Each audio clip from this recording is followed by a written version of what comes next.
Sin duda ha sido el peor seleccionador de nuestra historia. Su terquedad táctica y su incapacidad para corregir una defensa suicida nos han humillado ante el mundo entero, demostrando que su éxito en el Bayern fue algo pasajero y que no tiene la jerarquía necesaria para liderar un proyecto de este calibre. Eso fue lo que se dijo de Hansi Flick luego de quedar eliminado en la fase de grupos del Mundial con Alemania en 2022 y tras ser despedido del cargo de forma fulminante en 2023. Aunque Hansi Flick venía de una temporada exitosa en el Bayern de Múnich, logrando ese histórico sextete que muy pocos equipos han obtenido, su segunda etapa en el club y su posterior fracaso con la selección de Alemania dejaron demasiadas dudas sobre su carrera como entrenador en ese entonces. Esa segunda temporada el Bayern recibió 44 goles en liga, la cifra más alta para un campeón alemán en décadas. A pesar de que le marcaban goles seguidos de contraataque, se negó a cambiar eso y a bajar la línea defensiva, mismo sistema que tiempo después sería el centro de críticas con el fracaso de la selección alemana. A pesar de que los errores defensivos eran idénticos, Flick se negó a cambiar esto. Alemania quedó eliminada en fase de grupos con solo 4 puntos, 6 goles anotados y 5 concedidos. Aunque Flick no fue despedido en ese momento, el detonante fue la humillante goleada 4-1 ante Japón en un amistoso. Esta derrota encadenó una racha de 5 partidos sin ganar, lo que finalmente llevó a la federación a realizar el primer despido formal de un seleccionador en toda su historia. La carrera de Flick quedó seriamente afectada después de todo esto. Flick seguía diciendo en las entrevistas que iban por el buen camino, incluso después de perder, lo que lo hacía ver como alguien desconectado totalmente de la realidad. Mientras tanto en España, esa misma temporada 23-24, el Barcelona cerraría su campaña sin levantar un solo título. Quedaron segundos en liga a 10 puntos del Real Madrid, perdieron la final de la Supercopa 4-1 de nuevo ante el Real Madrid, eliminados en los cuartos de la Copa del Rey por el Athletic Club y también en cuartos de la Champions ante el PSG. Xavi Hernández había anunciado su salida al final de la temporada, aunque luego se retractó y fue ratificado al cargo, pero tras declaraciones sobre la difícil situación económica del club y la desventaja competitiva ante otros equipos, finalmente la directiva terminó por despedirlo. Que el culé, el barcelonista, el aficionado, el socio debe entender que la situación es muy difícil. Nosotros tenemos una situación económica que no tiene nada que ver con 25 años atrás, que cuando venía el entrenador decía quiero este y este. Esto no,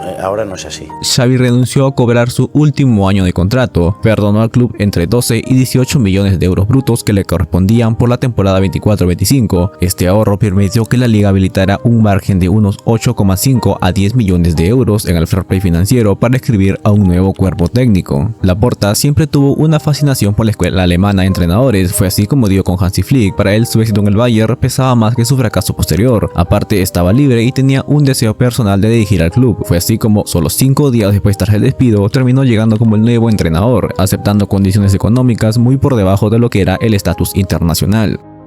A pocos días del debut oficial, el Barça perdió 0-3 en un amistoso contra el Mónaco. Ese resultado generó rápidamente las críticas y los primeros titulares. Lo de hoy ha sido esperpéntico. Ni fluidez, ni velocidad, ni presión, ni remates a portería. Yo creo que es preocupante. Su debut oficial fue el 17 de agosto de 2024 ante el Valencia. El Barça ganó 2-1 con un doblete de Robert Lewandowski, sumando así los primeros 3 puntos de su nueva era. Aunque el juego no fue brillante, se destacó la valentía de Flick al poner a jóvenes de la cantera como Omar Casado y Marc Bernal. El Barcelona encadenó una racha de 7 victorias consecutivas en liga, con goleadas como el 7-0 al Valladolid, el 4-1 al Girona y el 5-0 al Villarreal. Con ese arranque, Flick logró igualar el tercer mejor inicio liguero en toda la historia del equipo, pero como todo inicio, no fue perfecto. En el octavo encuentro de liga terminó llegando la derrota ante un Osasuna que se impuso en casa 4-2. Cabe recalcar que esta no fue la primera caída, ya habían visto la derrota en el partido de debut en Champions ante nuevamente el Mónaco, pero fue contra el Osasuna donde más se volvió a criticar su sistema, ya que los delanteros explotaron constantemente los espacios a la espalda de los centrales. Lejos de hundirse, la respuesta de Flick fue inmediata, volvió goleando tanto en Champions como en Liga, goleadas como el 4-1 al Bayern de Múnich y el 4-0 al Real Madrid en el primer clásico de la temporada, demostrando que su sistema sí era efectivo cuando se aplicaba correctamente. Flick mantuvo una temporada excepcional, aunque claro, como a todo equipo a lo largo de la campaña no le faltaron tropiezos. El Barcelona cerró con un éxito histórico, logrando un triplete nacional sin precedentes para el club en un mismo año. Con un total de 88 puntos, se proclamaron campeones de liga, superando a su máximo rival, a quienes precisamente también le ganaron la Supercopa y la Copa del Rey. El equipo se convirtió en una máquina de goles, anotando un total de 174 en 60 partidos oficiales, alcanzando la cifra de 100 goles en apenas 32 encuentros, siendo este el segundo registro más rápido en la historia del club, sumado al hito histórico de haber ganado los 4 clásicos oficiales de la temporada contra el Real Madrid. En Champions, aunque no cumplieron el objetivo de llegar a la final, alcanzaron las semifinales del torneo quedando fuera tras un marcador global de 7-6 ante el Inter de Milán.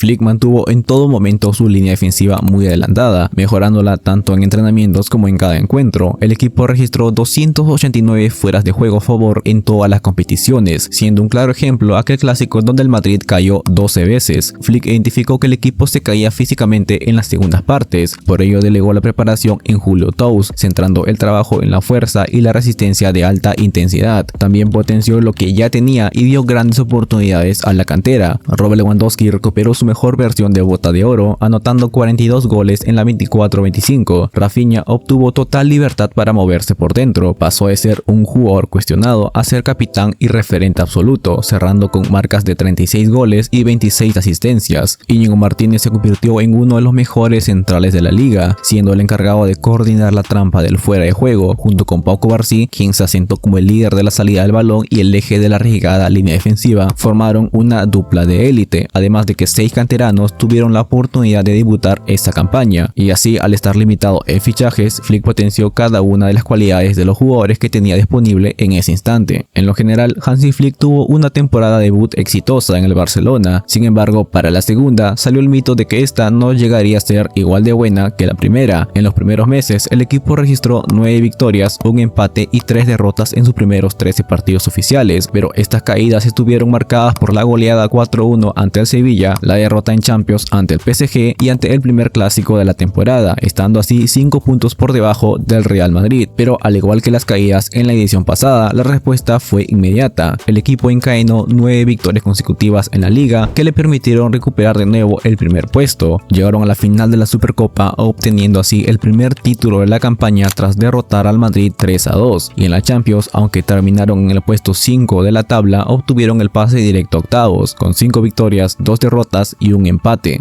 Sin embargo, el gran enemigo del Barça esta temporada fue sin duda el Atlético de Madrid, que los terminó dejando fuera en las semifinales de la Copa del Rey y en los cuartos de final de la Champions. El gran muro que frenó los objetivos del Barça y que no permitió que este equipo sume algún título más, al menos fuera de liga, ya que ahí fueron completamente dominantes, continuando la mitad de la temporada con un total de 14 victorias, 2 derrotas y 0 empates, lo que le permitió situarse en lo más alto de la tabla con 11 puntos de ventaja ante el Real Madrid en lo que fue el segundo clásico de liga, que luego de la victoria confirmaron automáticamente el campeonato por primera vez en un clásico, cerrando así el dominio por segunda temporada consecutiva. Hansi Flick ha logrado que el equipo consiga una flexibilidad no vista en mucho tiempo. Esa capacidad es lo que les ha permitido sobrevivir a pesar de no tener una plantilla tan profunda como la de otros grandes. Flick ha sabido encontrar soluciones internas, manteniendo siempre un promedio de rendimiento muy alto. Su evolución no solo se mide en títulos, sino en cómo logró silenciar las críticas en un inicio, transformando al equipo por completo, y gracias a ese impacto que fue tan positivo, fue renovado oficialmente con un contrato hasta junio del 2028, con el objetivo de liderar este proyecto en las próximas temporadas y conseguir el objetivo que tanto busca el club.